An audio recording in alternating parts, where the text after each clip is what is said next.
Hello and welcome back to PYQpedia. हम लोग 75 days challenge series UPSC prelims 2024 के लिए चला रहे हैं और ये हमारा 10th लेक्चर है, डे 10 का लेक्चर है। हम लोग अभी इंडियन पॉलिटी कर रहे हैं और इंडियन पॉलिटी में हम लोग टॉपिक वाइज कर रहे हैं और अभी हम लोग मिसलेनियस क्वेश्चन है जो कुछ छूट गए थे उन टॉपिक्स में, और जो किसी टॉपिक में नहीं आ रहे थे उन सबको मिसलेनियस करके, और this one is the miscellaneous part 2। इससे पहले हम लोग मिसलेनियस पार्ट 1 भी किए हैं डे 9 में, ठीक है।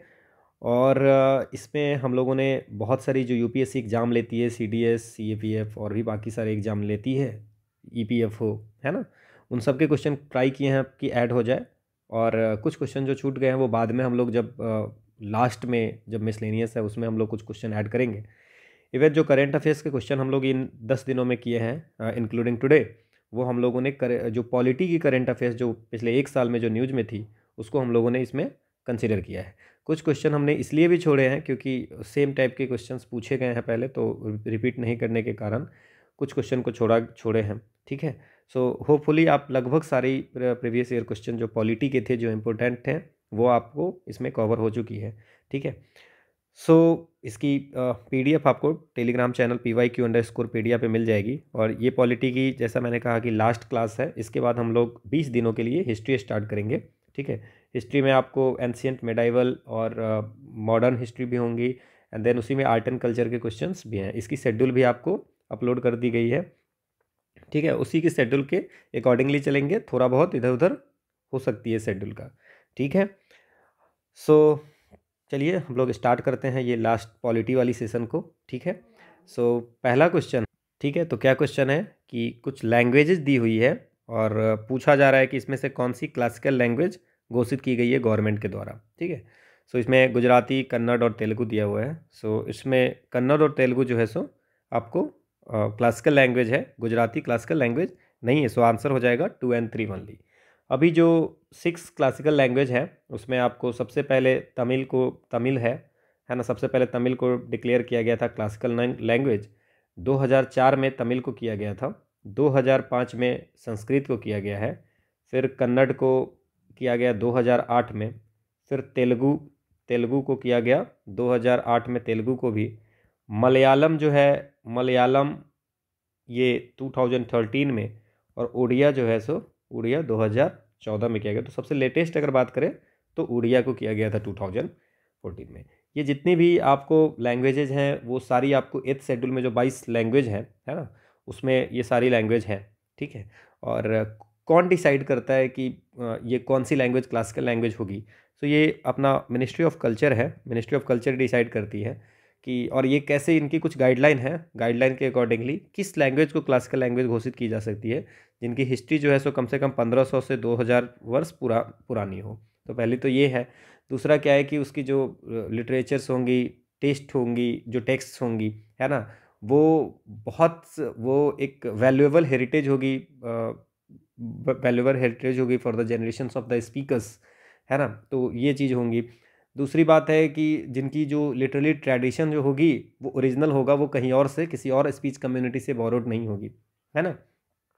इसके बाद अभी जो मॉडर्न लैंग्वेज है, मॉडर्न लिटरेचर है, वो उससे थोड़ी डिफरेंट होगी, है ना। तो ये आपको इतनी ध्यान रखनी है। और जब इसकी क्लासिकल लैंग्वेज, तो ये आपकी इतनी क्राइटेरिया है जो कि मैंने आपको ये डिस्क्रिप्शन में लिख भी दिया एक्सप्लेनेशन में।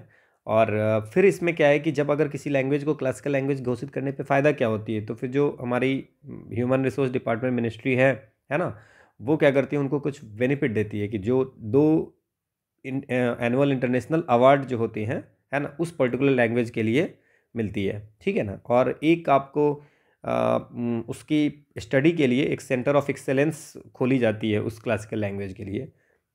इसके बाद यूजीसी को रिक्वेस्ट की जाती है कि जो सेंट्रल यूनिवर्सिटी, कम से कम जो सेंट्रल यूनिवर्सिटी है वहाँ पे कुछ प्रोफेशनल चेयर्स जो होंगे उस लैंग्वेज के लिए हों। तो ये सारी जो है बेनिफिट होती है क्लासिकल, जस्ट उसको प्रमोट करने के लिए, उसको प्रिजर्व करने के लिए, ठीक है ना। क्लियर? तो ये आपको एक्सप्लेनेशन में सारी लिखी हुई है। अगला क्वेश्चन है कि which one of the following was given classical language test recently. तो रिसेंटली में आपको किसको दी गई है? सबसे लेटेस्ट में वो ओडिया को है, ठीक है। अगला है कि which of the following is the custodian of, constitution of India का कस्टोडियन कौन है ना। ये आपसे पूछा जा रहा है कि कस्टोडियन कौन है। अब दे प्रेसिडेंट कस्टोडियन है या प्राइम मिनिस्टर ऑफ इंडिया या लोकसभा सेक्रेटरीट है, सुप्रीम कोर्ट ऑफ इंडिया है। देखिए हमारी जो डेमोक्रेसी, पार्लियामेंट्री डेमोक्रेसी है, वहाँ पे क्या होता है कि जो हमारी सबके अपने अपने काम है, चाहे जुडिशियरी हो, चाहे एग्जीक्यूटिव हो, चाहे आपको लेजिस्लेचर हो, है ना। लेकिन सुप्रीम कोर्ट जो है वो mainly, supreme court of India जो है so custodian of the Indian constitution है ना। क्योंकि फाइनल जो इंटरप्रेट करता है तो वो आपको सुप्रीम कोर्ट ही करता है, तो गार्जियन उस सुप्रीम कोर्ट ऑफ इंडिया को ही माना गया हुआ है। ठीक है, क्योंकि पार्लियामेंट तो अमेंड कर सकता है, पार्लियामेंट के पास ऑथोरिटी है कि अमेंड कर सकती है सुप्रीम कॉन्स्टिट्यूशन को, बट सुप्रीम कोर्ट ही ऐसी है कि वो देखेगी कि भाई जो अमेंडमेंट की गई है वो वैलिड है कि नहीं, है ना। और ये भी इंश्योर करता है सुप्रीम कोर्ट की जो गवर्नमेंट की जो रिस्पॉन्सिबिलिटी दी गई है कॉन्स्टिट्यूशन में, वो उस गवर्नमेंट उसको फॉलो कर रही है कि नहीं कर रही है। तो इन सब बातों से ले करके ये सुप्रीम कोर्ट ऑफ इंडिया को custodian of the constitution of India की, तभी तो उन्होंने बेसिक जो केशवानंद भारती केस में बेसिक स्ट्रक्चर की दी थी कि बेसिक स्ट्रक्चर को वायोलेट नहीं करना है, ठीक है ना। तो इसलिए सुप्रीम कोर्ट ऑफ इंडिया को कस्टोडियन ऑफ इंडिया कहेंगे, ठीक है।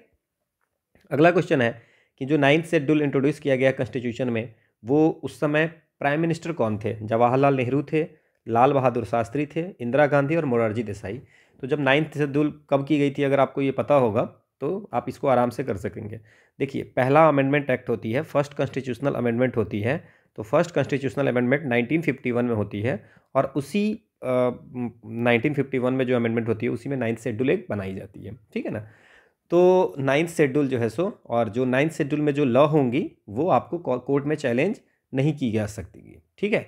तो इसलिए इसमें लाया गया था, ठीक है।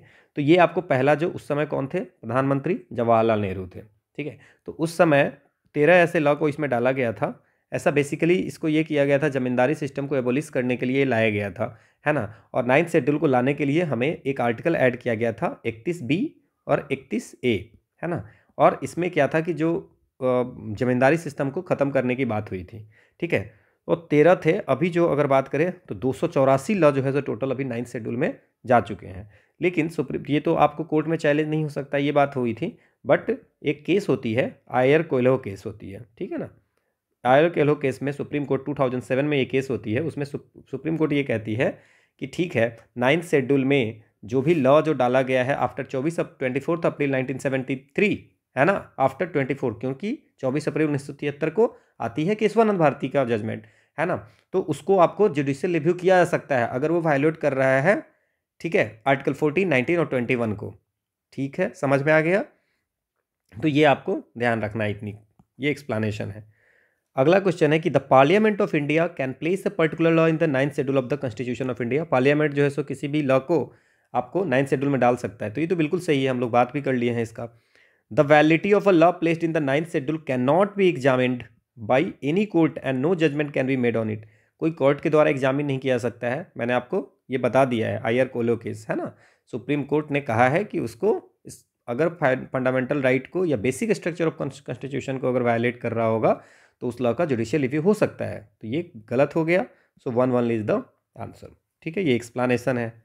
अगला क्वेश्चन है कि the parliament prevention of disqualification act 1959 exempt several post from disqualification on the ground of office of profit, ठीक है। दूसरा है कि the ever mentioned act was amended 5 time, 5 बार इसको अमेंड किया गया। अब ये बताइए, ये क्वेश्चन तो वैसे भी 5 बार अमेंडमेंट किया गया है, ये तो आपको अगर पेपर में होंगे तो आपको ये समझ आएगी नहीं, है ना, क्योंकि कितनी बार अमेंडमेंट की गई ये तो कोई क्वेश्चन नहीं हुई। The term office of profit well defined in the constitution of India. Constitution of India में ऑफिस ऑफ प्रॉफिट को डिफाइन नहीं किया गया है, तो पहला तो ये आपका गलत हो जाता है। तो 3 तो ऐसे ही नहीं होगा, सो आंसर तो ये हो जाएगी, ठीक है। तो ये कोई सेंस नहीं बनता है अगर ये नहीं भी आता है तो भी, बट ये सही है कि 5 टाइम जो है सो आपको इसको अमेंड किया गया, प्रिवेंशन ऑफ डिसक्वालिफिकेशन एक्ट 1959 को। इसमें जैसे मान लीजिए कि ऑफिस ऑफ प्रॉफिट मतलब कि कौन सी आपको अगर पोस्ट रखेंगे तो उसको आपको डिस्क्वालीफाई नहीं हो, क्योंकि ऑफिस ऑफ प्रॉफिट कोई और मतलब आप कहीं पे काम कर रहे हो, ठीक है ना, दूसरा कोई काम कर रहे हो, तो उसमें क्या है कि ऑफिस ऑफ प्रॉफिट के तहत उसको डिस्क्वालीफाई माना जाता है। लेकिन जैसे अगर आपको वाइस चांसलर यूनिवर्सिटी का बना दिया, जैसे आपको मिनिस्टर ऑफ स्टेट या डिप्टी मिनिस्टर बना गया, है ना, तो इन सब को आपको नहीं माना जाएगा, है ना। कोई मेंबर बना दिया कहीं पे किसी कमेटी का, तो गवर्नमेंट जो सेट करती है उसका, तो उसको उस काम को ऑफिस ऑफ प्रॉफिट में कंसीडर नहीं करेंगे, ठीक है ना, समझ में आ गया, क्लियर।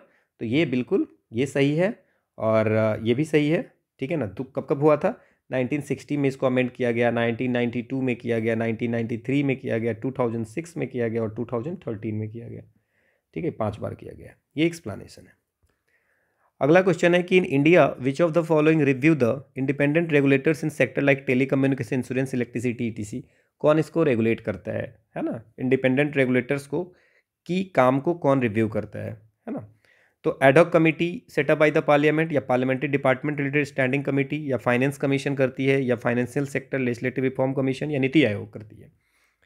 अब इसमें देखिए कि अगर कोई भी इंडिपेंडेंट रेगुलेटर है, जैसे कि टेलीकम्युनिकेशन का, इंश्योरेंस का, इलेक्ट्रिसिटी का जो इंडिपेंडेंट रेगुलेटर है, उसको कौन करेगा? देखिए, एडहॉक कमेटी जो बनाई जाती है, पार्लियामेंट की 2 तरह की कमेटी होती है। One is the permanent committee और एक होती है, ठीक है, जो पर्टिकुलर काम के लिए होती है। सो परमानेंट कमेटी मतलब जो 1 साल के लिए हर बनाई ही जाती है ना। तो एडहॉक कमेटी होती है जो पर्टिकुलर वर्क के लिए बनाई जाती है ना। तो ये तो बिल्कुल हो सकती है कि अगर पार्लियामेंट कुछ बना दे कि भाई ठीक है, एक कमेटी हम बनाते हैं जो सिर्फ इस पर्टिकुलर की, जैसे 2G स्पेक्ट्रम के एलोकेशन वाले चीज़ को देखेगा, ज्वाइंट पार्लियामेंट्री कमेटी बनाई गई थी। So that's ad hoc committee, वो पर्टिकुलर चीज़ के लिए बनाई गई थी। तो उस पर्टिकुलर कमेटी भी देख सकती है किसी भी रेगुलेटर को, है ना। तो ये तो हो ही सकता है, तो पहला हो सकता है। और डिपार्टमेंटल स्टैंडिंग कमेटी जो होती है, ये 24 तो टोटल डिपार्टमेंटल स्टैंडिंग कमेटी है, वो आपको दोनों हाउस के मेंबर्स उसमें होते हैं। और इसमें पर्टिकुलर मिनिस्ट्री का होता है, जैसे टेलीकम्युनिकेशन का हो गया, है ना। तो उसकी जो रेगुलेटर्स वगैरह होंगे, उनकी भी आपको उस रिस्पेक्टिव डिपार्टमेंट के जो रेगुलेटर्स हो गए, है ना, ठीक है ना। तो उसको भी, वो उसकी चीज़ को भी आप रिव्यू कर सकते हैं, है ना। तो parliamentary department related standing committee भी होगी, है ना। तो ये आपको, ये बिल्कुल सही है। फाइनेंस कमीशन या आपको financial sector legislative reform commission, NITI Aayog का ये काम नहीं है कि कोई रेगुलेटर, इंडिपेंडेंट रेगुलेटर है, उसकी चीज़ों को रिव्यू कर रहे हैं। तो ये बिल्कुल 1 और 2 इज द आंसर, बाकी गलत है। ये एक्सप्लेनेशन है। अगला है कि बजट के साथ साथ में एक फाइनेंस मिनिस्टर और भी डॉक्यूमेंट्स रखते हैं, मतलब बजट के अलावा भी कुछ रखते हैं पार्लियामेंट में। उसमें एक the macro economic framework statement होती है, वो भी रखते हैं। सो ये डॉक्यूमेंट जो है सो क्यों रखते हैं आखिर? ये डॉक्यूमेंट रखने के लिए, जो डॉक्यूमेंट्स है उसको रखने के लिए पावर कहाँ से मिलती है, ठीक है ना। तो क्या हमारी संविधान की आर्टिकल 112 और आर्टिकल 110 में ये लिखा हुआ है कि बजट के साथ साथ the macro economic framework statement रखना है? तो आपको अगर पता होगा कि 110 जो बात करती है, वो बात करती है मनी बिल को। कौन सी बिल? मनी बिल होगी, है ना। सो इम्पोजिंग, एबोलिशिंग, रेगुलेटिंग और टैक्स होगा, या गवर्नमेंट की बोरोइंग को रेगुलेट करना होगा, या कंसोलिडेटेड या कंटीजेंसी फंड के बारे में होगा, है ना। तो ये सारी चीज़ें होंगे तो मनी बिल। तो 110 तो होगा नहीं। 112 में अगर बात करें तो लिखा हुआ है इट्स अबाउट द कि जो एनुअल फाइनेंशियल स्टेटमेंट, जिसमें आपको रिसिप्ट गवर्नमेंट को कितना हुआ, एक्सपेंडिचर कितना हुआ, वो सारी चीज़ें डिटेल रखनी पड़ेगी। तो 112 भी नहीं होगा। 113 में है। 113 में क्या है कि एक्सपेंडिचर का एस्टिमेट, है ना, कंसोलिडेटेड फंड ऑफ इंडिया से वो सारी एनुअल फाइनेंशियल स्टेटमेंट में लिखनी है ना। और उसकी वोट जो होगी लोकसभा के द्वारा होगी, है ना, डिमांड ऑफ ग्रांट्स के तहत, है ना। तो जो भी अगर कंसोलिडेटेड फंड ऑफ इंडिया से निकालनी है तो उसके लिए आपको, कंसोलिडेटेड फंड से निकालनी है तो आपको वोट होगी, है ना, लोकसभा में। तो ये भी नहीं है, 113 में भी ऐसा कुछ नहीं है। लॉन्ग स्टडी पार्लियामेंट का ऐसा कन्वेंशन है कि इसको देना है, ठीक है। दूसरा है कि provision of the fiscal FRBM act 2003, तो ये बिल्कुल सही है कि FRBM जो fiscal responsibility and budget management act 2003 आया था, उसमें ये लिखा गया था कि पार्लियामेंट में आपको बजट के साथ साथ ये आपको मैक्रो इकोनॉमिक फ्रेमवर्क स्टेटमेंट, है ना, फिस्कल पॉलिसी स्ट्रेटजी स्टेटमेंट और medium term fiscal policy statement, medium term expenditure framework statement, ये आपको बजट के साथ साथ रखनी है। तो ये आपको FRBM के तहत कौन कौन सी है आप देख लीजिए। Macro economic framework statement, fiscal policy strategy statement, medium term fiscal policy statement, medium term expenditure framework statement, ये आपको इतनी डॉक्यूमेंट्स रखनी पड़ती है। ये आपको मैंडेट किया गया है FRBM एक्ट 2003 में, ठीक है। अगला क्वेश्चन है कि N गोपाल स्वामी अयंगर, है ना, N Gopalaswami Ayyangar committee बनाई गई थी। वो सजेस्ट किया था कि that a minister and a secretary be designated solely for pursuing the subject of administrative reform and promoting it. ये कह रहा है कि N गोपाल स्वामी अयंगर ने अपनी रिपोर्ट में ये कहा था कि जो एडमिनिस्ट्रेटिव रिफॉर्म अगर करनी होगी, है ना, एडमिनिस्ट्रेटिव रिफॉर्म की अगर करनी होगी तो वो आपको सेक्रेटरी, मिनिस्टर और उसकी जो सेक्रेटरी है वही कर सकता है। तो ये चीज़ें, ये आपको ये बात है, ये गलत है, क्योंकि मिनिस्टर को ये पावर नहीं दी गई थी। 1950 में, 1950 में ये कमेटी बनी थी। 1950 में N Gopal Swami anger committee बनी थी। उन्होंने कहा था कि जो अगर मान लीजिए कि जो मिनिस्ट्री है वहाँ पे अगर कोई जो काम करता है उसकी कैपेबिलिटी को इम्प्रूव करना है, ठीक है ना, या जो ऑपरेशन और मेंटेनेंस डिवीजन में वर्क कर रहा है उसमें सब मिनिस्ट्रीज को एक जगह ग्रुप में रखेंगे, है ना। तो ऐसा कहीं पे भी नहीं लिखा था कि जो मिनिस्टर होंगे या जो सेक्रेटरी होंगे उसको पूरी पूरी पावर, सोली पावर दे देंगे कि एडमिनिस्ट्रेटिव रिफॉर्म्स उसी को करेगा। इट्स अबाउट द कि ग्रुप ऑफ मिनिस्टर्स ये काम करेंगे, है ना।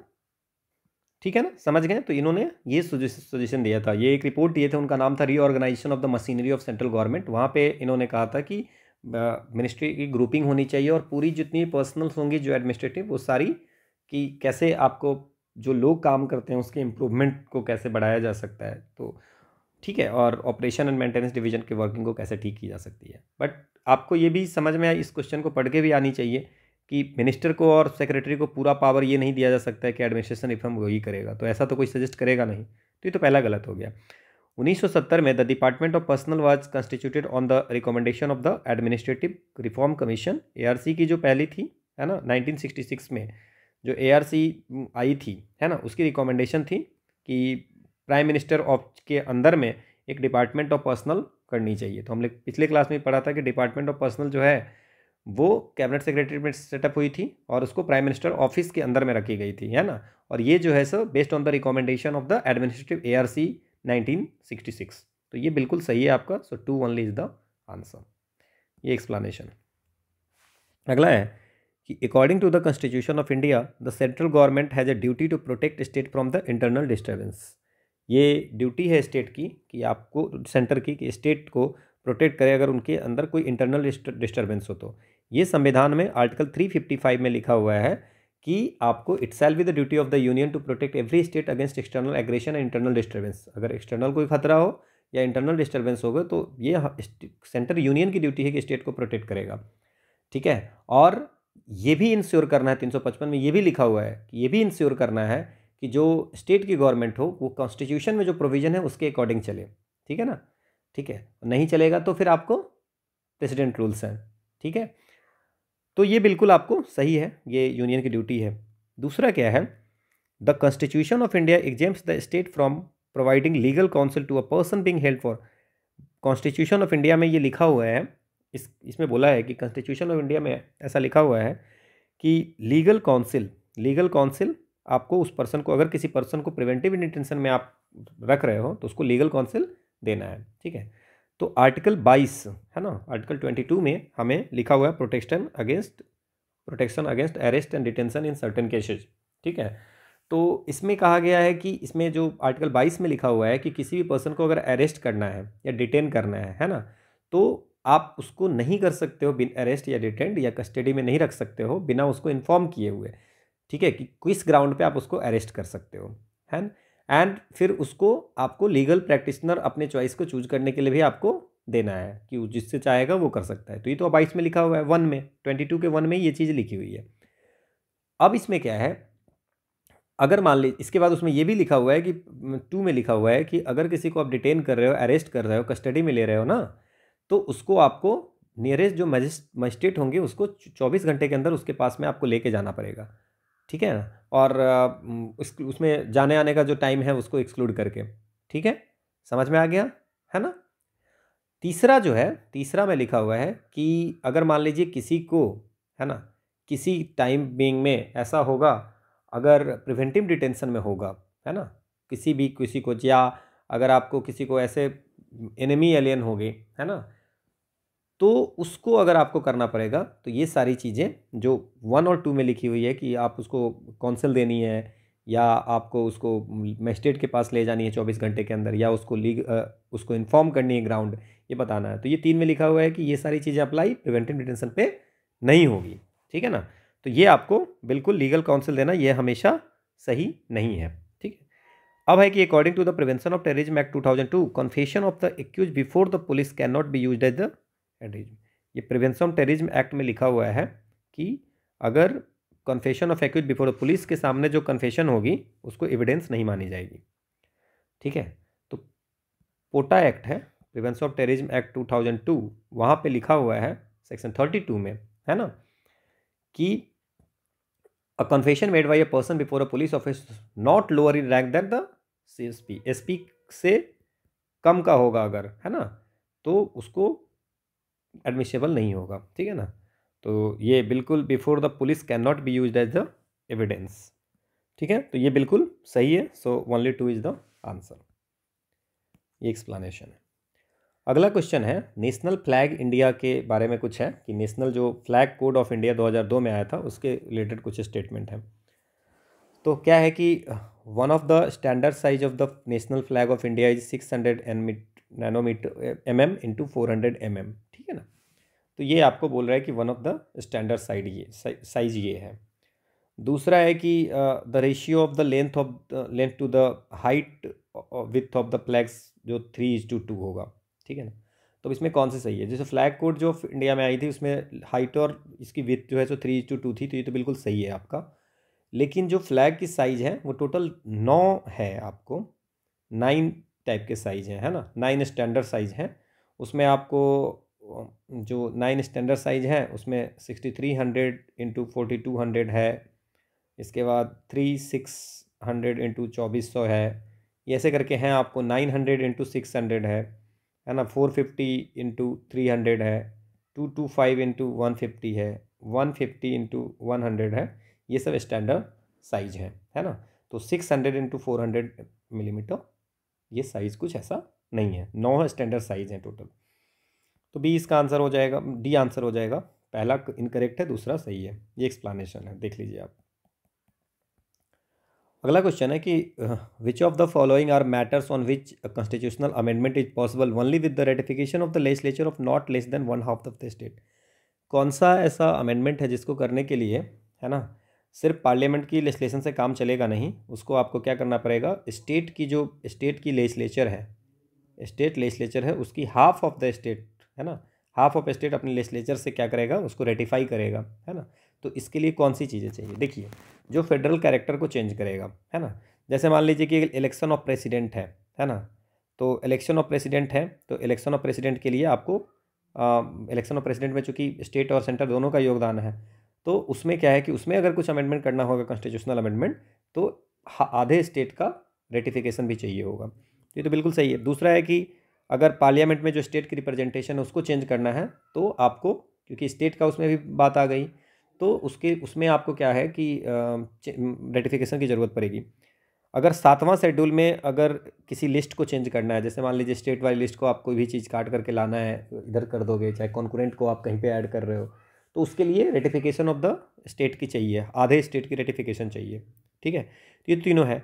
लेजिस्लेटिव काउंसिल को स्टेट करने के लिए को अगर एबोलिश करनी है तो भी आपको, तो अगर मान लीजिए लेजिस्लेचर काउंसिल को किसी पर्टिकुलर स्टेट में करनी है, तो है ना, तो पर्टिकुलर स्टेट में करनी है तो आधे स्टेट की रेटिफिकेशन लेने की कोई ऐसी ज़रूरत तो है नहीं। वैसे भी जो हमारी जो 169 आर्टिकल है उसमें लिखा हुआ है कि parliament can create a legislative council in state और एबोलिश कर सकती है ना। उसके लिए क्या होगा कि जो लेजिस्लेटिव असेंबली होगी वो एक रिजोल्यूशन पास करेगी, वो, ठीक है ना, majority of the total member of the assembly and by A majority of not less then 2/3 members of the assembly present and voting. मतलब आधे होने चाहिए और 2/3 भी होने चाहिए, जितने लोग प्रेजेंट है उसके 2/3 भी होने चाहिए। तो ये आपको है। तो ये एबोलिशन करने के लिए आधे स्टेट की रेटिफिकेशन नहीं चाहिए, क्योंकि ये पर्टिकुलर स्टेट के लिए है, तो इसमें बाकी स्टेट के क्यों हम रेटिफिकेशन लेंगे। तो 4th नहीं होगा और 1, 2, 3 आंसर हो जाएगा, ठीक है। ये एक्सप्लेनेशन है। अगला है कि the Indian parliament not sovereign and the legislation passed by it is जब सब्जेक्ट टू जुडिशियल रिव्यू। देखिए, ये आपको इंडियन पार्लियामेंट, ब्रिटेन में पार्लियामेंट सोवरेन है, हम लोग बात कर चुके हैं। और जो पार्लियामेंट हमारे यहाँ लेजिस्लेशन पास करती है वो जुडिशियल रिव्यू उसकी हो सकती है, ये भी बिल्कुल सही है। सुप्रीम कोर्ट इसको जुडिशियल रिव्यू कर सकती है, हाई कोर्ट भी कर सकती है। और अगर कोई ऐसा लेजिस्लेटिव एक्शन होगी जो अगर कॉन्स्टिट्यूशन ऑफ इंडिया के बेसिक स्ट्रक्चर को वायलेट कर रही होगी, तो उसको आपको इनवैलिड भी, वाइड भी किया जा सकता है। तो ये तो बिल्कुल सही है। दूसरा है कि in India the fundamental rights and DPSP are enforceable by the court. Fundamental right are enforceable by court, but DPSP जो है सो इनफोर्सेबल बाय कोर्ट नहीं है, तो ये गलत हो गया। सो 1 इज द आंसर। ठीक है, ये एक्सप्लेनेशन है। अगला क्वेश्चन है, the first report of the administrative reform commission recommended the creation of the Lokpal and Lokayukta in India. अब पहली जो एडमिनिस्ट्रेटिव कमीशन होती है फर्स्ट एआरसी, तो फर्स्ट एआरसी जो बना होती है वो 1966 में बनाई जाती है। और इसमें जो है सो इसमें ये बताते हैं कि सेंटर में एक होनी चाहिए लोकपाल और स्टेट में होनी चाहिए लोकायुक्त। तो ये आपको to address the redressal of the जो सिटीजन की जो ग्रीवांस है उसको रिड्रेस करने के लिए ये होनी चाहिए। तो ये तो बिल्कुल सही है। दूसरा है कि different articles under the constitution of India provide for setting up the union public service commission and the planning commission and the vigilance commission. आपको पता होगा कि यूनियन पब्लिक सर्विस कमीशन तो 315 आर्टिकल के तहत बनाई जाती है, बट सेंट्रल विजिलेंस कमीशन जो है वो आपको 1964 में संतानाम कमेटी के रिकमेंडेशन से बनी थी, जिसको 2003 में आपको क्या कर दी, स्टैट्यूटरी स्टेटस मिल गई। और जो प्लानिंग कमीशन है वो ऑब्जेक्टिव रिजोल्यूशन से बनी है 1950 में, है ना, 1950 में ऑब्जेक्टिव रिजोल्यूशन से इसको बनाई गई है। ये नॉन कॉन्स्टिट्यूशनल है और स्टैट्यूटरी भी नहीं है। ठीक है, तो ये आपका ये कॉन्स्टिट्यूशन ऑफ इंडिया से बनेगा, ये तो गलत हो गया। सो 1 इज द आंसर। ठीक है, ये एक्सप्लेनेशन है। अगला कमीशन है, कुछ कमीशन और कमेटी है और उसके चेयरमैन की बात कर रहे हैं। ठीक है, पहला है इकोनॉमिक रिफॉर्म कमीशन। ठीक है, सो इकोनॉमिक रिफॉर्म कमीशन 1981 में बनाया गया था, जिसके जो चेयरमैन थे वो थे LK झा जी, है ना। और इन्होंने जो रिपोर्ट दी थी उसमें ये लिखा था कि रेशनलाइजेशन और मॉडर्नाइजेशन जो इकोनॉमिक एडमिनिस्ट्रेटिव सिस्टम है ना, उसको नया इकोनॉमिक ऑर्डर बनाने के लिए मॉडर्नाइजेशन की ज़रूरत है। तो ये इन्होंने LK झा कमेटी। Then commission on centre state relation, so centre state relation की कमेटी 1983 में बनाई गई थी और ये सरकारिया कमीशन के नाम से जाना जाता है, RS सरकारिया। और ये देखे थे कि जो यूनियन और स्टेट के बीच में जो काम हो रही, जो पावर है, जो फंक्शन है, जो रिस्पॉन्सिबिलिटी है, उसको क्या चेंज करने की ज़रूरत है। तो ये commission on centre state relationship RS Sarkaria के में नेतृत्व में 1983 में। दूसरा है कि एडमिनिस्ट्रेटिव रिफॉर्म कमीशन। तो एडमिनिस्ट्रेटिव रिफॉर्म कमीशन हमने बात की है कि पहला जो एडमिनिस्ट्रेशन रिफॉर्म कमीशन है 1966 में, जो रिपोर्ट देते हैं 1970 में। और ये शुरू में क्या था कि जो फर्स्ट एडमिनिस्ट्रेटिव रिफॉर्म कमीशन है वो मोरारजी देसाई के अंतर्गत में था, चेयर कर रहे थे। बाद में इसको जो है सो श्री के हनुमंतैया, है ना, ये किए थे, जो के हनुमंतैया इसमें ये चेयर किए थे। देन अगर आपको ये पूछा जाए कि सेकेंड एआरसी, फर्स्ट एआरसी आपने पढ़ा है तो सेकेंड एआरसी भी जान लीजिए। 2005 में सेकेंड एआरसी कमीशन बिठाई गई थी। कौन था उसका, वीरप्पा मोइली। ठीक है, ये आपको पब्लिक एडमिनिस्ट्रेटिव सिस्टम को ठीक करने के लिए, है ना, पूरी ब्लूप्रिंट एक बनाई थी कैसे इसको रिवैम्प किया जाएगा। इसके बाद committee on the prevention of corruption,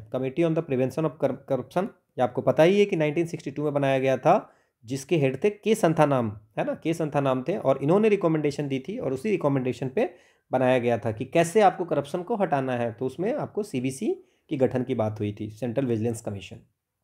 ठीक है, इसके बाद DS कोठारी कमेटी। तो DS कोठारी के बाद में आप याद रखिए कि नेशनल एजुकेशनल कमीशन बनाई गई थी 1964 में, उसके हेड थे DS कोठारी की। इंडिया में इंडियन एजुकेशन सिस्टम को इम्प्रूव करनी है तो उस इम्प्रूव करने के लिए कमेटी बनाई गई थी, उसके चेयरमैन थे DS कोठारी।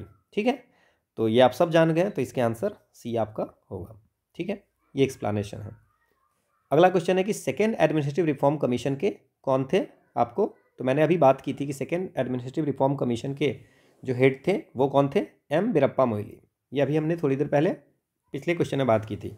इसके बाद पहला commission of the central state relation तो हम लोगों ने बात की थी। दूसरा कमीशन जो था वो कौन थे, पहला कमीशन हमने बात की थी अभी कि जो फर्स्ट कमीशन थी सेंट्रल स्टेट रिलेशंस का वो RS सरकारिया थी। और फर्स्ट ARC के हनुमंतैया थे, पहले मोरारजी देसाई फिर के Hanumanthaiah.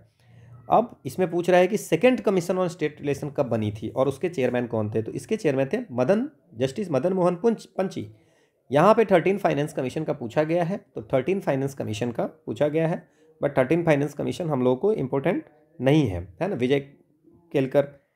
National commission on the review of the working commission, ये कौन थे, जो national commission to review the constitution कैसे वर्क कर रहा है इसके लिए नेशनल कमीशन बनाया गया था, उसके कौन हेड थे, तो वो थे जस्टिस कौन थे, मनेपल्ली नारायण राव वेंकट चलैया, है ना, मनेपल्ली नारायण राव वेंकट चलैया। सो ये इसका हो जाएगा। और ये आपको 13 के विजय केलकर थे। अभी आप 16 फाइनेंस कमीशन की अगर बात करें तो अरविंद पनागड़िया, है ना, ठीक है। और 15 के क्या कौन थे, NK सिंह, ठीक है। तो होप आपको ये समझ में आ गई होगी, ये एक्सप्लेनेशन है। अगला क्वेश्चन है कि जो हमारे संविधान में आर्टिकल 371A से लेकर के 370I तक were inserted in the constitution of India to meet regional demand, regional demands को मीट करने के लिए हमारे संविधान में 371A से लेकर के I तक इंसर्ट किया गया है। कहाँ कहाँ के, ये कह रहा है कि A में नागालैंड के लिए, B में आसाम के लिए, मतलब गोवा का I में, ऐसे करके आपको ये पूछ रहा है आपसे कि ये क्या सही है। तो बिल्कुल सही है। हमारे संविधान में 371 जो आर्टिकल है, 371वां आर्टिकल, उसमें there are some special provision with respect to the states of Maharashtra and Gujarat, ठीक है। ए में आपको नागालैंड के लिए स्पेशल प्रोविजन की बात की है, बी में असम के लिए, और सी में मणिपुर के लिए, डी में आंध्र प्रदेश के लिए, और ई में भी एक सेंट्रल यूनिवर्सिटी आंध्र प्रदेश में इस्टेब्लिशमेंट करने की बात की है। तो डी ई इसमें ये हो गया। इसके बाद सिक्किम जो है आपको एफ में है, मिजोरम जो है वो आपको जी में है, 371 के जी में। इसके बाद अरुणाचल प्रदेश जो है सो एच में है, गोवा आई में है, और कर्नाटका जो है वो जे में है। 371 A to J हमने बात कर ली। और 371 जो है आर्टिकल, उसमें महाराष्ट्र गुजरात की बात है। तो ये तो बिल्कुल सही है कि ये तो हमारा बिल्कुल सही है। दूसरा कह रहा है कि constitution of India and the United Nation State of America envisages a dual policy but a single, United State of America में सिंगल सिटीजनशिप नहीं है, है ना, इंडिया में सिंगल सिटीजनशिप है। तो ये तो गलत हो गया। इंडिया में, कॉन्स्टिट्यूशन ऑफ इंडिया में सिंगल सिटीजनशिप है, यूनाइटेड स्टेट ऑफ अमेरिका में सिंगल सिटीजनशिप नहीं है, ड्यूअल सिटीजनशिप है। तो दूसरा गलत हो गया। तीसरा है कि neutralise citizen of India can never be deprive. देखिए नेवर है, ये एक्सट्रीम वर्ड हो गया। किसी को भी सिटीजनशिप किसी को भी हटाई जा सकती है। 4 तरीके होते हैं। 1 वॉलेंट्री रिन्यूंसिएशन होती है। वॉलेंट्री रिन्यूंसिएशन होती है कि कोई सिटीजन अगर चाहता है कि अपने पूरी की वो अपना इंडिया की सिटीजनशिप अपने बिल से हटा दे, है ना, तो उसको हटाया जा सकता है। बट इसमें कंडीशन, उसमें ये चीज़ें होती है कि जिस समय वो अपनी इंडिया की सिटीजनशिप छोड़ रहा है, उस समय अगर उसका कोई माइनर चाइल्ड होगा तो वो भी सिटीजनशिप चला जाए, उसका भी सिटीजनशिप खत्म हो जाएगा। लेकिन अगर वो जिस समय वो चाइल्ड 18 साल का हो जाएगा तो वो चाहेगा तो इंडियन सिटीजनशिप को रिज्यूम कर सकता है। तो एक तो ये हो गया वॉलेंट्री। दूसरा क्या होता है, टर्मिनेशन। टर्मिनेशन क्या है कि इंडिया में सिंगल सिटीजनशिप है, ठीक है। अब जैसे ही किसी पर्सन ने किसी और जगह की सिटीजनशिप ली, जैसे ही कहीं और किसी और कंट्री की सिटीजनशिप ली, उसी समय से इंडियन सिटीजनशिप उसकी ऑटोमेटिकली एंड हो जाएगी, ठीक है। तीसरा है deprivation by the government. Government को अगर ऐसा लगेगा कि ये जो सिटीजनशिप लिया है वो फ्रॉड से लिया है या कॉन्स्टिट्यूशन को डिसरिस्पेक्ट किया है, ठीक है, समझ में आ गया, या वॉर के समय में एनिमी के साथ में कुछ आपको कम्युनिकेट कर दिया, कुछ इन्फॉर्मेशन दे दिया है, ठीक है ना, या नेचुरलाइजेशन जब हुई, है ना, नेचुरलाइजेशन से रजिस्ट्रेशन हो गई, नेचुरलाइजेशन के थ्रू आपको क्या हो गया, मिल गई सिटीजनशिप। और 5 साल के अंदर में आपको 2 साल की अगर किसी कंट्री में जेल मिल गई, है ना, ठीक है, और चाहे आप अगर 7 साल तक किसी आउटसाइड इंडिया रहे तो आपकी गवर्नमेंट उसको सिटीजनशिप से हटा सकती है। तो नेवर वाली चीज़ें नहीं होगी। सो 1 only is the answer. Hope आपको ये समझ में आएगा, पूरी एक्सप्लेनेशन दी हुई है। अगला क्वेश्चन है कि which one among the following departments authorities is not under the ministry of home affairs के अंदर में कौन सी डिपार्टमेंट नहीं है, ठीक है। सो डिपार्टमेंट ऑफ स्टेट है, डिपार्टमेंट ऑफ ऑफिशियल लैंग्वेज है, department of Jammu Kashmir and Ladakh affairs है, ये नहीं है। The national authority of chemical weapon convention, ये जो है आपको इस्टेब्लिश किया गया था, ये आपको कैबिनेट सेक्रेटरीट के अंदर में है। ये हमने पहले बात भी किया था, कैबिनेट सेक्रेटरीट के अंदर में है। ये 2000 में होती है एक chemical weapon convention. Chemical weapon convention होती है 2000 में, है ना, ठीक है, समझ में आ गया, क्लियर। ये कैबिनेट सेक्रेटरीट के अंदर में होता है। ये आपको इसलिए किया गया था, इस्टेब्लिश किया था, किस लिए किया गया था इस्टेब्लिश, कि आपको ये कन्वेंशन जो हुई थी उस कन्वेंशन में था कि development, production, stockpiling and use of chemical weapon का यूज करना, डेवलप करना, प्रोडक्शन करना, है ना, ये जो है सो आपको प्रोहिबिट है। तो इसके लिए बनाई गई थी। तो ये आपको इसके अंदर नहीं है, कैबिनेट सेक्रेटरी के अंदर में आता है। बिल्कुल समझ गए आप। अगला क्वेश्चन है कि electors photo identity card, EPIC, है ना, electors photo identity card election commission के द्वारा यूज किया गया था कौन से साल में? 1993 में, अगस्त 1993 में election commission of India photo identity card order किया था बनाने के लिए सारे वोटर्स जो पूरी कंट्री में है, जिससे क्या होगा कि इलेक्टोरल रोल्स में एक्यूरेसी सही होगा, है ना, और इलेक्टोरल फ्रॉड को बचाया जा सकेगा। ठीक है, अगला क्वेश्चन है कि अब देखिए, which of the following state UTs are include in the northern zone in council. Zonal council के बारे में थोड़ा सा समझिए। जोनल काउंसिल जो बनी थी, ठीक है ना, ये हमने वैसे बात कर ली है बट फिर से बात कर लेते हैं, जो पिछले दिन क्लास में शायद बात किए थे। जोनल काउंसिल जो है वो स्टेट रिऑर्गेनाइजेशन एक्ट जो बनी थी 1956 में, उसके तहत में बनी गई थी zonal council. This is the statutory body, है ना। अब इसमें इन्होंने बात किया था कि पाँच जो है वो 5 जोनल काउंसिल होगी। One is the northern zonal council, one is the central, one eastern, one western और एक साउदर्न।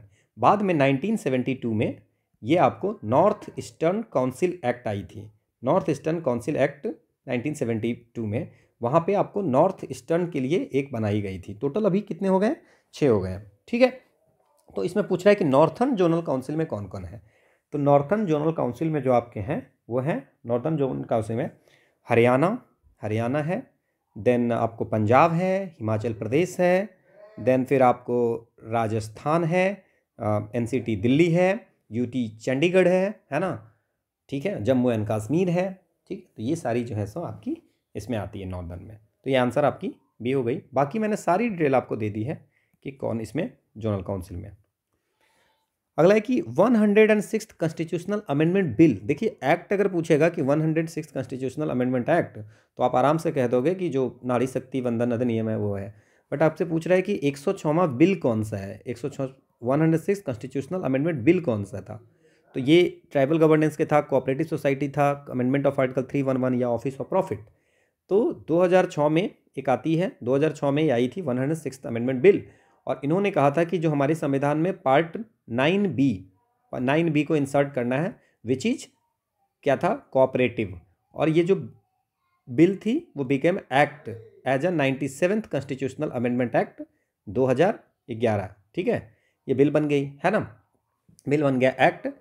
और इसमें क्या था, 97th कॉन्स्टिट्यूशनल अमेंडमेंट एक्ट में 2 चीज़ें ऐड की गई। वन इज द आर्टिकल 19(1) में ऐड किया गया था right to form cooperative societies, और दूसरा 43B में ऐड किया गया था कि कोऑपरेटिव सोसाइटी को प्रमोशन करनी है ना, DPSP में ऐड किया गया था। तो वन फंडामेंटल राइट में 19(1) में ऐड किया गया था राइट टू फ्रीडम में, और इसको कोऑपरेटिव को ऐड किया गया था। So it's about the cooperative society. ठीक है, ये आपको एक्सप्लेनेशन है। अगला क्वेश्चन है कि नेशनल पॉपुलेशन रजिस्टर के बारे में क्या सही नहीं है।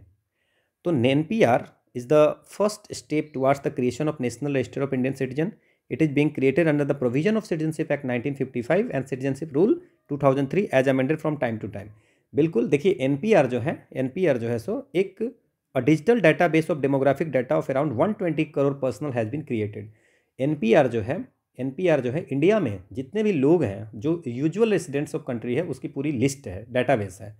और इसके लिए NPR के लिए जो यूजुअल रेसिडेंट्स हैं वो है कि कम से कम अगर 6 महीना या इससे ज़्यादा अगर रह रहा है या इंडिया में रहने का इंटेंट्स है, ठीक है ना, कि और 6 महीना और रहेंगे, तो उन सब की डाटाबेस है NPR, है ना। सिटीजनशिप एक्ट 1955 और सिटीजनशिप रूल 2003 के तहत, है ना, NPR जो है पहला स्टेप है for the compilation of the national register of the citizen. तो ये भी सही है आपको, ये भी सही है और ये भी सही है ना। 2000 NPR सबसे पहले 2010 में कलेक्ट किया गया था और 2015 में इसको अपडेटेड किया गया था, और उसमें 119 करोड़ मतलब अराउंड 120 करोड़ पर्सन का डेटा है। Currently digitisation is being carried out by the central. अभी सेंट्रल गवर्नमेंट के द्वारा डिजिटलाइजेशन किया जा रहा है, उसका डिजिटाइजेशन ऐसा कुछ नहीं है। इसमें 2021 की सेंसस जो अभी हुई नहीं है, बट उसमें गवर्नमेंट ने मैंडेटरी किया था नेशनल पॉपुलेशन रजिस्टर को। ये एक्सप्लेनेशन है। अगला क्वेश्चन है कि recently the government of India has conducted the socio economic and caste service all over the country. अभी रिसेंट में गवर्नमेंट ऑफ इंडिया जो है so socio economic and caste census कराने वाली है। So which of the following agencies had render complete logistic and technical support. तो कौन कराता है, office of the registrar general and census commissioner, या मिनिस्ट्री ऑफ रूरल डेवलपमेंट, या ministry of housing and urban affairs, या ministry of rural development, ministry of housing. तो इसकी जो नोडल मिनिस्ट्री होता है वो है office of the registrar general and census commission of India, जो कि आती है मिनिस्ट्री ऑफ होम अफेयर्स के अंदर में। सो दिस इज द आंसर। ठीक है, और सबसे पहला जो नॉन सिंक्रोनस सेंसस हुआ था 1872 में हुआ था लॉर्ड मायो के समय में। 1881 में पहली सिंक्रोनस सेंसस हुआ था, है ना। और जो सोशियो इकोनॉमिक कास्ट सेंसस हुई थी सबसे पहले 1931 में हुई थी, है ना। और सेंसस जो होगा एक स्टैट्यूटरी पर्पस है। इसको पावर कहाँ से मिलती है? सेंसस एक्ट 1948 से। और इसमें जो आपकी सेंसस जो वर्ड है वो यूनियन लिस्ट में है, यूनियन लिस्ट में है एंट्री 69 में, 7th शेड्यूल के यूनियन लिस्ट में। अभी बहुत सारी कास्ट सेंसस करा रहे हैं, वो कास्ट सेंसस नहीं है, वो कास्ट सर्वे है, because census is the union subject में है। तो सेंसस कोई स्टेट नहीं कराती है, वो सेंटर करा सकती है। तो वो जितनी भी बिहार में हुई है वो है caste survey, not caste census. ठीक है, आंसर आपको ये समझ में आ गया। This one is the explanation. Under which one of the following amendments to the constitution of India, जो आपकी वोट देने की उम्र है 21 वर्ष थी उसको 18 वर्ष कर दी गई। तो ये आपको 61st कॉन्स्टिट्यूशनल अमेंडमेंट एक्ट होती है। कब होती है? 1989 में। वहाँ पे क्या कर दी जाती है कि वोटिंग एज को 21 साल से घटा के 18 साल किया जाता है।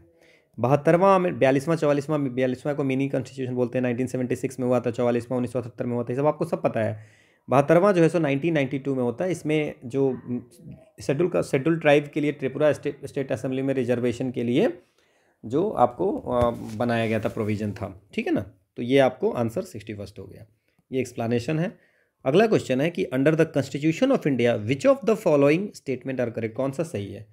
कॉन्स्टिट्यूशन ऑफ इंडिया में इसके अंतर्गत बोला कि द कॉन्स्टिट्यूशन इज सुप्रीम, बिल्कुल पार्लियामेंट नहीं है, कॉन्स्टिट्यूशन सुप्रीम है, तो ये आपका सही है। दूसरा है कि there is clear division of powers between the union and the state government, state और यूनियन गवर्नमेंट के बीच में पावर की पूरी क्लियर डिवीजन है कॉन्स्टिट्यूशन में लिखा हुआ।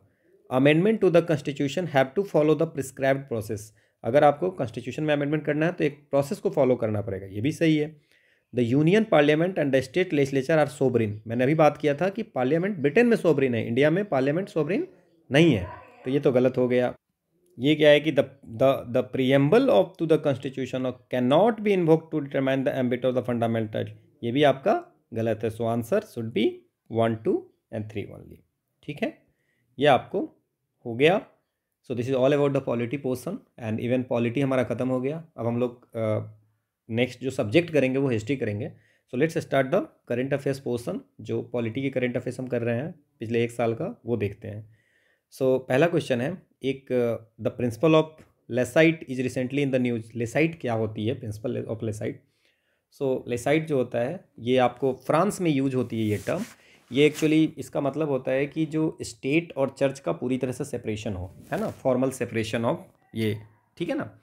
अब जैसे मान लीजिए कि जो रिलीजियस वैल्यूज वाली चीज़ें हैं उसको पब्लिक स्फेयर से पूरी तरह से हटाना, है ना, ठीक है, और उसको सेकुलर वैल्यूज वाली चीज़ों से रिप्लेस करना। क्योंकि फ्रेंच गवर्नमेंट ने अभी कुछ दिन पहले अनाउंस किया था कि जो अबाया जो होती है, जो इस्लामिक रोब होती है ना, उसको वेयरिंग करना मतलब पहनना स्कूल में बैन किया था। ठीक है ना। तो उसी में और वो बोला है कि ये जो हमने फैसला लिया है, फ्रेंच गवर्नमेंट ने कहा कि हम जो फैसला लिए हैं वो प्रिंसिपल ऑफ लेसाइट पे लिया है ना, कि प्रिंसिपल ऑफ लेसाइट का मतलब हो गया कि जो पब्लिक प्लेस होगी, है ना, तो वहाँ पे रिलीजियस चीज़ें, रिलीजियस वाली जो भी चीज़ें होंगी उसको पब्लिक स्फेयर में नहीं रखनी है। ठीक है ना। तो ये आपको फ्रांस की है, आप समझ गए, ये एक्सप्लेनेशन है। अगला क्वेश्चन है कि जस्टिस अमिताभ रॉय कमेटी, ये न्यूज़ में देखी गई है, ये किस चीज़ के लिए था? सो देखिए, जो 2018 में सुप्रीम कोर्ट ने एक कमेटी बनाई थी प्रिजन रिफॉर्म के लिए, है ना, प्रिजन रिफॉर्म के लिए, है ना, जेल में सुधार के लिए। सो प्रिजन रिफॉर्म के लिए बनाई थी। उसमें जो हेड थे वो फॉर्मर जज जस्टिस अमिताभ रॉय थे, है ना, कि जेल में कौन सी प्रॉब्लम है, ओवर क्राउडिंग है ना, लीगल एडवाइस नहीं मिल पाती है ना, तो ये इस सब चीज़ के लिए ये बनाया गया था। ठीक है ना। तो ये आप प्रिजन रिफॉर्म्स याद रखें, दिस इज द एक्सप्लेनेशन। दूसरा है कि कंसीडर द फॉलोइंग सब्जेक्ट्स, ये education, weight and measures, protection of wild animals and birds, public health and sanitation. So इसमें से कितने हैं जो कॉन्करेंट लिस्ट से स्टेट लिस्ट में लाया गया था? ट्रांसफर टू स्टेट लिस्ट से कॉन्करेंट लिस्ट में लाया गया था 42वें अमेंडमेंट एक्ट 1976 से, मतलब स्टेट से क्या किया गया था, कॉन्करेंट लिस्ट में डाल दिया गया था। ठीक है, ये आपको। सो इसमें से कौन कौन सी चीज़ें हैं, तो अगर आपको मैं बताऊं इसमें, तो जो आपको 7th शेड्यूल में आपको पता ही है, स्टेट लिस्ट, यूनियन लिस्ट और कॉन्करेंट लिस्ट है। 42वां अमेंडमेंट एक्ट से 5 सब्जेक्ट को स्टेट से कॉन्करेंट में डाला गया था। उसमें था 1 is the education, one is the forest, one is the weight and measures, one is the protection of wild animal और एडमिनिस्ट्रेशन ऑफ जस्टिस। ये 5 चीज़ें थी। अब देख लीजिए इसमें से कौन कौन सी चीज़ें हैं। Education, weight and measure, protection of wild, ये पब्लिक हेल्थ सैनिटेशन, ऐसा नहीं। So 1, 3 is the answer. ठीक है, ये एक्सप्लानेशन है। अब इसमें देखो कि कुछ केसेस दी हुई है और उसको क्रोनोलॉजी में सब सजाना है। सो शंकरी प्रसाद के, संजय सिंह के, इंदिरा नेहरू गांधी, राजनारायण और मिनर्वा मिल, ये आपको पूरी क्रोनोलॉजी में ही है। शंकरी प्रसाद केस 1951 में हुआ था। सज्जन सिंह केस जो है सो आपको 1965 में हुआ था। इंदिरा गांधी वर्सेस राजनारायण ये 1975 में, और ये 1980 में। तो अगर हम 1951 में जो है सो पहला जो कॉन्स्टिट्यूशनल अमेंडमेंट एक्ट था उसको जो है सो उसकी कॉन्स्टिट्यूशनल वैलिडिटी के लिए कोर्ट में गया था, चैलेंज हुई थी। और उसमें सुप्रीम कोर्ट ने ये कहा था कि जो आर्टिकल 368 जो है उसमें आपको फंडामेंटल राइट को अमेंड किया जा सकता है थ्रू आर्टिकल 368। तो पार्लियामेंट अमेंड कर सकती है फंडामेंटल राइट को। फिर सज्जन सिंह केस होती है, उसमें कोर्ट फिर बोलते हैं कि पार्लियामेंट जो है सो किसी भी पार्ट को क्या कर सकती है, अमेंड कर सकती है। ठीक है ना। गोलकनाथ केस में ये जो है सो 1967 में जो गोलकनाथ केस होती है उसमें फंडामेंटल राइट को अमेंड नहीं किया सकता, ऐसा बोलते हैं। ठीक है।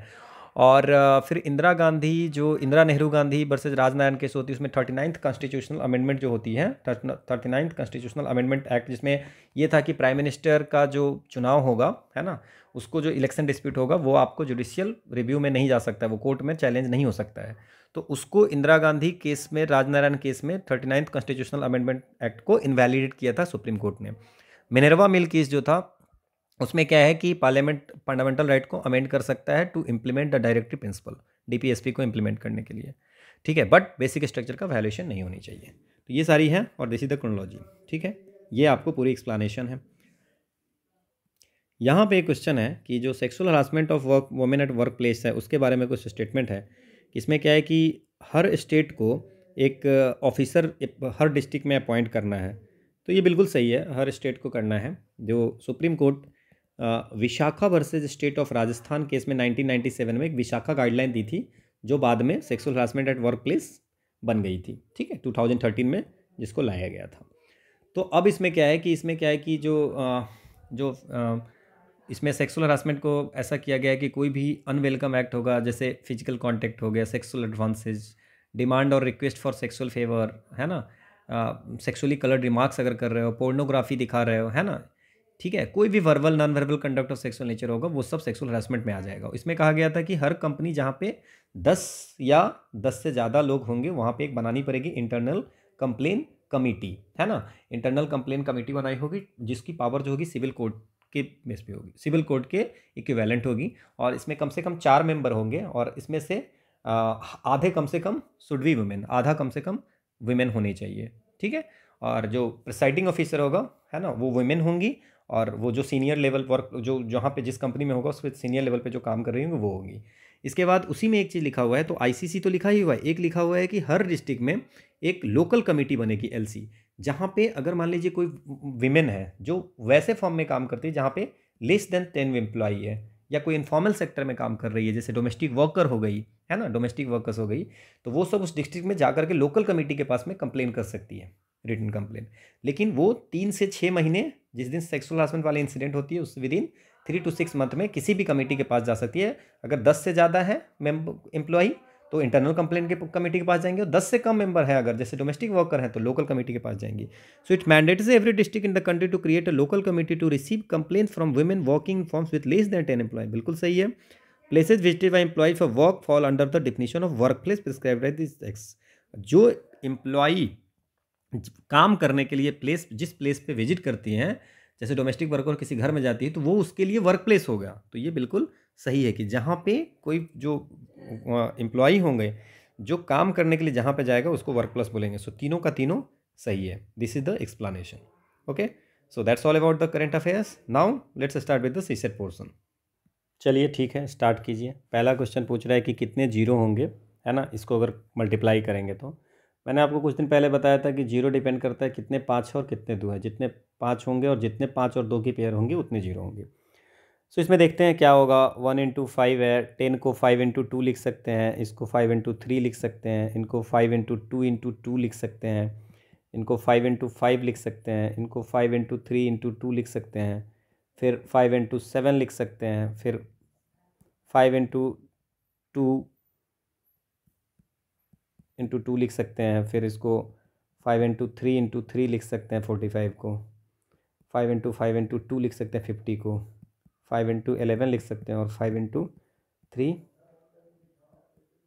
ये लिख सकते हैं। नाउ सी द कि नंबर ऑफ़ 5 कितने हैं और नंबर ऑफ़ 2 कितने हैं। सो नंबर ऑफ़ 5 कितने हो गए, 1 2 3 4 5, इसके बाद 6 7 8 9 10 11 12 13 14, तो 14 5 है। अब पहले 14 5 से हमारा आंसर 14 नहीं लिखेंगे, हम लोग क्या देखेंगे कि दो कितने हैं, है ना। सो वो आपको डिपेंड करेगा कि दो कितने हैं, उस पर सारी चीज़ें डिपेंड करेगी। सो लेट्स सी कि दो कितने हैं। तो इसमें अगर दो की बात करें, सो 1 2 3 4 5 6 7 8 9 और 10, मतलब 10 दो है, तो टोटल 5 और 2 के पेयर कितने होंगे, 10। तो आंसर क्या हो जाएगा, 10 जीरो होंगे। ठीक है, तो 10 से जीरो इसमें आंसर होंगे। ठीक है, अगला क्वेश्चन है कि इसमें से कौन सा लार्जेस्ट नंबर है इसमें से। ठीक है, ये समझिए कि 1/2 to the power -6 है, तो ये हो जाएगा 2 to the power 6, ये 4 to the power 3, ये 3 to the power 4, और ये 6 to the power 2। तो ये 36 हो गया, ये 81 हो गया, ये 64 हो गया, ये 64 हो गया। सबसे ज़्यादा कौन है, it's a C is the answer, है ना। क्योंकि अगर मान लीजिए कि 1/x है और इस टू द पावर -1 है, तो ये x टू द पावर 1 हो जाता है ना। तो ये आपको आंसर हो गया। अगला क्वेश्चन है कि इसमें 3 to the power m n, तो इसमें 3 कितने हैं वो देखने हैं, वही m हो जाएगा 3 to the power m। सो 3 × 5, 14 को 3 तो कर नहीं सकते हैं, 13 को भी नहीं कर सकते हैं, 12 को 3 × 4 लिख सकते हैं। ठीक है, समझ में आया। 15 14 13 12, फिर 11 ऐसे ही छोड़ देते हैं, 10 ऐसे ही छोड़ देते हैं, 9 को क्या लिख सकते हैं, 3 × 3। ठीक है, फिर 8 को ऐसे ही छोड़ देते हैं, 7, फिर 6 को 3 × 2 लिख सकते हैं, क्योंकि हमें 2 चाहिए, कितने 3 होंगे वो देखने हैं, है ना। देन 5, फिर 4, फिर 3, फिर 2, फिर 1। ठीक, जस्ट काउंट कीजिए, 1 3 2 3 और 2 यहाँ पे 4 और 1 यहाँ पे 5 और 1 6, टोटल 6, 3 कितने हैं, 6। तो 3 to the power 6 और बाकी जितने भी नंबर होंगे वो यहाँ हो जाएंगे। तो 3 कितने होंगे, m की वैल्यू क्या होगी, सो 6। 3 to the power 5, m का मतलब क्या होगा, 3 × 3 × 3 × m टाइम, तो कितने 3 है, 6 है, तो 6 आंसर हो जाएगा। अगला क्वेश्चन है कि यूनिट डिजिट क्या होगा इस एक्सप्रेशन का। ठीक है, तो आपको जो है सो 57242 है, और इसका है 9 × 7 × 5 × 3 × 1, तो इसको आप मल्टीप्लाई कर सकते हैं, कितना होगा 9 × 7 तो 9 7 63 × 15 कर लो। ठीक है, सो 15 3 जा 45 का 5 और 15 6 जा 90 और ये 4, तो 945 इसका मल्टीप्लिकेशन हो गया। अब ये क्या है कि लास्ट डिजिट इसका 2 है ना। तो अगर मान लीजिए इंटू 57242 करेंगे तो 2 2 जा 4, लास्ट डिजिट 4 ही आएगा।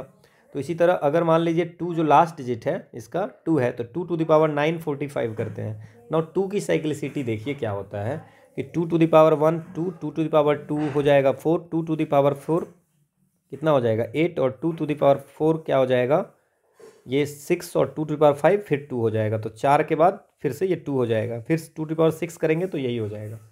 सो 2486 की साइक्लिसिटी चलती है, 2486 फिर चलेगा 2486 चलेगा। ठीक है ना। तो 945 है, तो इसको 4 से मल्टीप्लिकेशन अगर करते हैं, so can I right 2 to the power 4 × 236 + 1। तो अगर ये मान लीजिए कि 4 4 बार होगा तो फिर 2 आ जाएगा, और फिर 2 का पावर 1 जो होगा वो आपको हो जाएगी कितनी, 2। तो यूनिट डिजिट पे क्या आंसर होगा, 2। तो सबसे आसान क्वेश्चन जो है सो ये पूछा हुआ था। अगला क्वेश्चन है कि इसमें कुछ नंबर दिए हुए हैं और इसमें सबसे बड़ा कौन है। सो 2 to the power 40 है ना, 3 to the power 21, ये 4 to the power 18 है, तो इसको लिख सकते हैं 2 to the power 2 × 18, so 2 to the power 36 लिख सकते हैं। और इस 2 का पावर क्यू लिख सकते हैं 8 को, और 12, तो ये 2 to the power 36, तो ये दोनों तो इक्वल ही हो गए, है ना। अब ये क्या है कि ये 2 to the power 40 है, तो ये सबसे ज़्यादा 3 to the power 21 ही होगा आंसर। तो आंसर हो जाएगी बी, 3 to the power 21। वो आपको ये समझ में आ गया होगा। ठीक है, तो ये 3 to the power 21 is the answer. ठीक है, क्लियर, ठीक है। ये दोनों भी इक्वल ही थे, इस दोनों में कौन बड़ा होगा, तो वो। क्लियर। चलिए ये हो गया। सो ये आपको डेली वाली MCQ है, ये आप इसको सॉल्व करेंगे, ठीक है। और 9 को जो हमारी क्वेश्चन दिया था उसकी सॉल्यूशन देखते हैं कि how many triplet satisfy the equation x + y + z = 6 where x y z are natural number, जहाँ पे x y z जो है सो नेचुरल नंबर है। तो ये इसमें क्या, इसमें ऐसे कितने नंबर होंगे, ये आपसे पूछा जा रहा है। सो इसने पहले दे दिया है कि x + y + z = 6। तो वहाँ पे क्या है ना कि ट्रिपलेट कितना होगा जहाँ पे ये फॉलो करेगा, ठीक है ना। और x y z जो है सो नेचुरल नंबर है, ठीक है। तो अगर मान लीजिए कि मेरा सिंपल सा है कि आप इसको ना वैल्यू रख लो कि कैसे कैसे 6 हो सकता है। जैसे 1 2 3 6 हो जाएगा। अब ये 3 को सजाना है, अगर आप परमुटेशन कॉम्बिनेशन जानते हैं तो वहाँ से भी सॉल्व कर सकते हैं। मैं इस पे कर रहा हूँ कि आपको कुछ नहीं आ रहा है, ठीक है।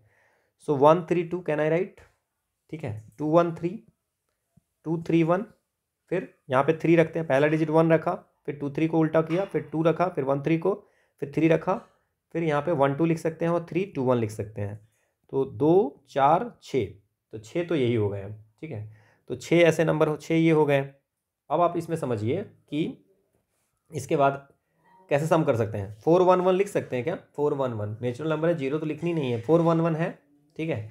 सो 1 4 1 लिख सकते हैं, 1 1 4 लिख सकते हैं। तो ये इतनी सारे नंबर हो सकते हैं। तो कितने हो गए, 1 2 3 4 5 6 7 8 9, सब में सम आप देख लीजिए 6 ही आएगा, है ना।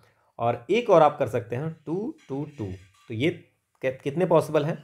सो 1 2 3 4 5 6 7 8 9 10, ये सबसे आसान वे है। बाकी परमुटेशन कॉम्बिनेशन से भी इसको आप सॉल्व कर सकते हो, ठीक है।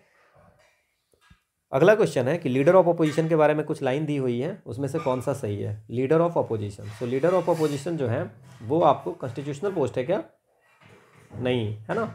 So the office of the LOP is a constitutional office, constitutional office है, नहीं, बिल्कुल कॉन्स्टिट्यूशन में ऐसा कुछ नहीं लिखा हुआ है ना।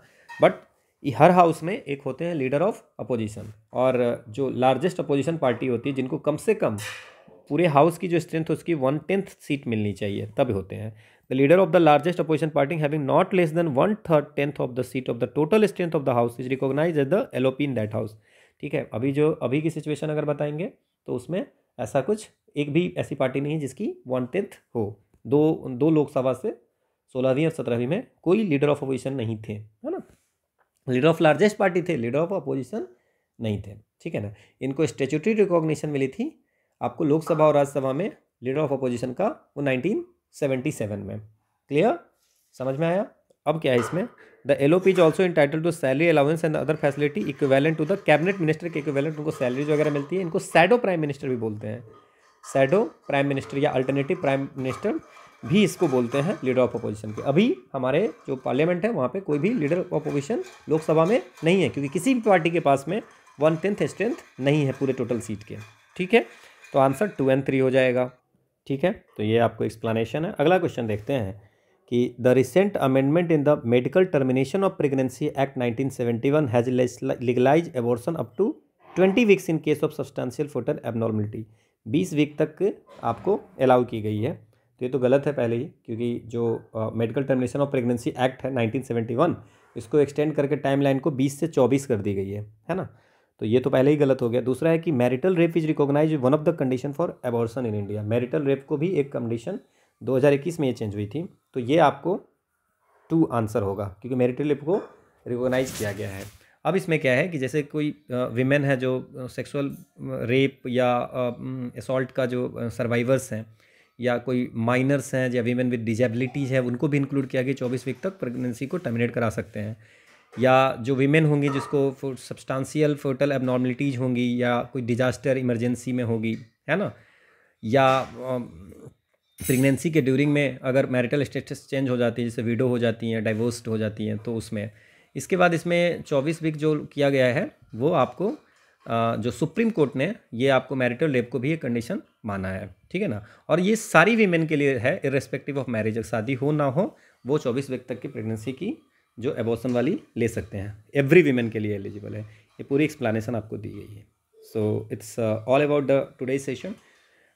सो this is the quote of the day, that impossible says, impossible जो वर्ड है ये क्या कहता है, आई एम पॉसिबल, ठीक है ना। तो nothing is impossible in this world, ठीक है ना।